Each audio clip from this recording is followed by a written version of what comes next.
भारतीय संस्कृती खूप उदात्त आहे। देवदेवता ज्याप्रमाणे पूजनीय आहे त्याचप्रमाणे आपले पितृ देखील पूजनीय आहे। आपल्या भारतीय संस्कृतीमध्ये पितृ पंधरवाड्यामध्ये आपल्या पूर्वजांचे स्मरण केले जाते, त्यांचे श्राद्ध केले जाते। याच दरम्यान पितृपक्षामध्ये विश्वमांगल्य सभेतर्फे अखिल भारतात विविध सदाचार सभेच्या अंतर्गत थोर पुरुषांच्या पुतळ्यांच्या परिसराची स्वच्छता, थोर क्रांतिकारकांच्या पुतळ्याचे पूजन करून त्यांना श्रद्धांजली अर्पण करण्यात आली। त्यांच्या विचारांचे चिंतन केले गेले। सदाचार सभा ही विश्वमांगल्य सभेची नित्य कार्यपद्धती आहे। कारंजा लाड येथे 8 सदाचार सभेच्या अंतर्गत समस्त कार्यकर्त्यांनी या पितृ पंधरवाड्यात 6 ठिकाणी थोर क्रांतिकारक, राष्ट्रभक्त, थोर पुरुषांच्या पुतळ्याजवळील परिसर स्वच्छ केला। रांगोळ्यांनी परिसर सुशोभित करून सदाचार सभेला प्रारंभ केला गेला। मान्यवरांच्या हस्ते दीप प्रज्वलित करून पुतळ्यांना हारार्पण केले। तसेच त्यांच्या उदात्त जीवनाचे,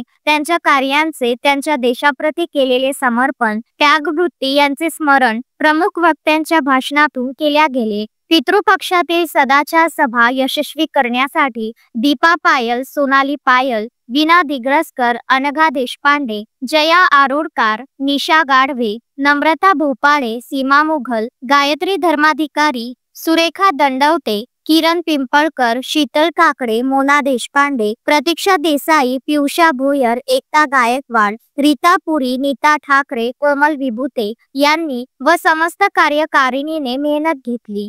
सुरू करण्यामागची टिळकांची जी भावना होती, ती भावना केवळ तरुणांमध्ये राष्ट्रभक्ती निर्माण होऊन आपल्याला देशाच्या स्वातंत्र्याच्या लढ्याने पावलं उचलता यावेत हे होतं, ठीक आहे। आणि दुसरा उद्देश गीता रहस्याचा हा होता की गीतेचं सार्वत्रिक ज्ञान हे आपल्यापर्यंत पोहोचून आपल्यामध्ये गीता सामावून घेऊन आपली आध्यात्मिक उन्नती झाली। हे दोन्ही महान कार्य केले। या महान योद्ध्याला, स्वातंत्र्य वीराला मी नमन करते आणि मी थांबते। धन्यवाद।